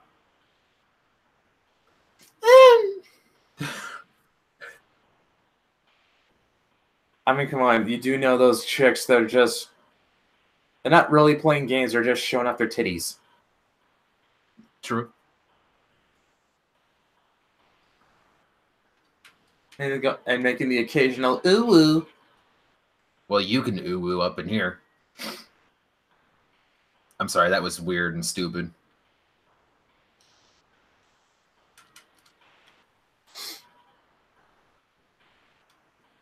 I was kind of pleased as Punch that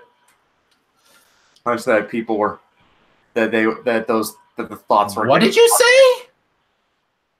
I was pleased as Punch that the thoughts were getting audited.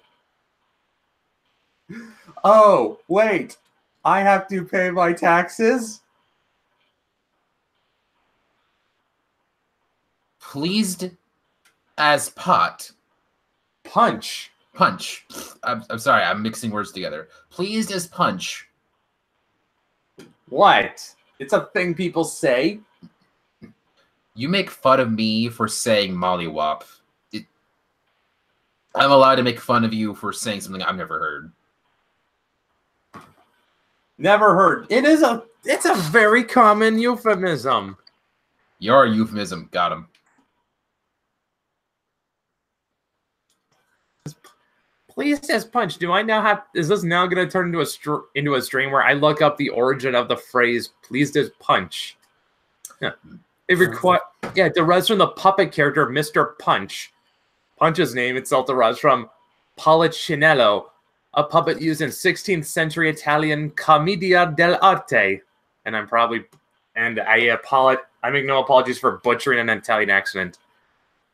Punch and Judy's shows, the popular summertime events on British beaches, have been somewhat in decline from the latter half of the 20th century onward due to them being seen as politically incorrect. That's hardly surprising, as the main character Punch is a wife-beating serial killer. In performance, the grotesque Punch character is depicted as self-satisfied and delighted with his evil deeds, squawking, "I say what, I do it!" whenever he dispatches another victim. Nevertheless, there is still what might be called a folk affection for the old rogue in the UK, and it would be a shame to see the tradition fade away completely.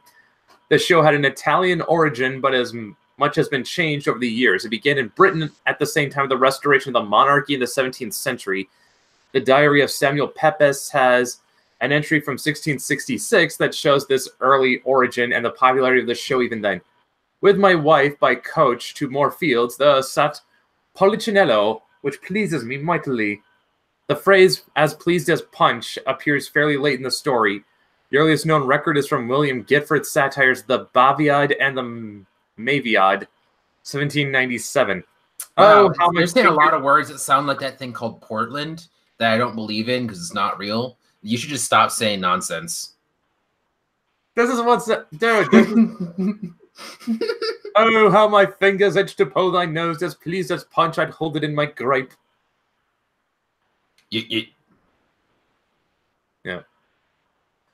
As pleased as punch is now the most common form of the expression, but when the term was coined, it was just as usual to say as proud as punch. Charles Dickens, for example, used the two terms interchangeably in his novels. For example, David Copperfield, "I am proud as punch to think that I had once had the honor of being connected with your family. Hard times. When Sissy got into the school here, her father was as pleased as punch." I'm surprised you've never heard that. Never heard it.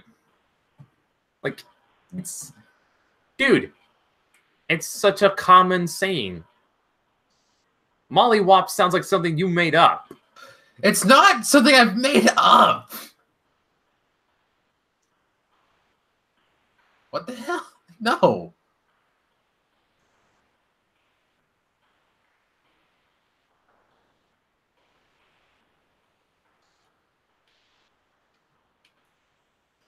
Dude, it does sound... Okay. Then, if you didn't make it up, where the hell did it come from? I don't know where it came from. All I know is my granddad said it all the fucking time. So it's at least older than Vietnam. It's at least older than that as a saying.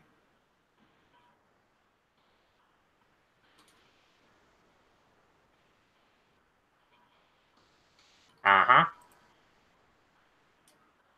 You know what? Screw you. I don't know how to take your bullshit.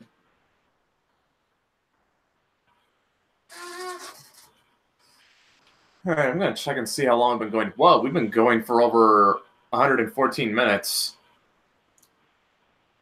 That sounds about right. Considering we started at 4, my alarm went off to feed the dog. If you want to stop, we can. But well, we might as well stop. up and go eat. So I guess I'll say I guess we'll just end the final episode on Dylan's channel with some folksy wisdom. Seattle and Portland don't exist. They're collective hallucinations from the human race. Yes, you finally got it. Yeah. Well, if Portland doesn't exist, then neither does Seattle. Now, see, that's incorrect. Oh, Seattle exists, but Portland doesn't. Yeah. Yeah. Dude, I told you. It's just a thing. Why does Seattle get to exist? Because you're near it, and I hate myself, so I get to have the non-existent town. That's why. Seattle doesn't exist. All right, fine. Seattle doesn't exist. Damn, sorry. Yeah. It's just like, so yeah, Seattle doesn't exist. So I did not have trouble navigating my van and through some of the worst traffic I've ever experienced in my life. You want to talk about it? All right. You ever gone down the I-5 during rush hour? Oh. Yeah. Have you ever gone through downtown Seattle during rush hour? Have you ever had to drive? Have you ever had to stop at an intersection that was going up a hill? Well, I might stream this personally later. I don't know. Yeah, I'm just saying. When you've had to stop at an intersection and it's going up a hill, it's kind of stressful because once the green light comes on, you've got to make sure you hit the gas just right. Yeah. Well, yeah. That's some good knowledge to know. Yep. I'm gonna go make angel hole pasta. You can go and do things. Make spaghetti. That's what I'm gonna do. And okay. Well, don't forget your spaghetti. Yeah. Well, but yeah, everyone, I want to say thanks to Dylan for being nice enough to host the show on his channel. He's been a great producer, and you know what? I honestly would not mind if he sticks with the show much longer. I'll tell you what. You can ask me if you need a co-host for episodes, but I also like to have my Mondays open. Yeah, just because then I'm able to do shit with my fam. So yeah, I don't blame you. I mean, honestly, we're a good producer, though. Thank you very much, and I'm very happy that my computer did not crash and we didn't lose the entire fucking stream. No, I mean, like I said, the frame rate was a little choppy, but you know what? At least it ran. Yeah, exactly. At least it ran. People can hear us, etc. Yep. All right. So yeah, I guess we'll call it good. We'll call it good now, and bye. Bye.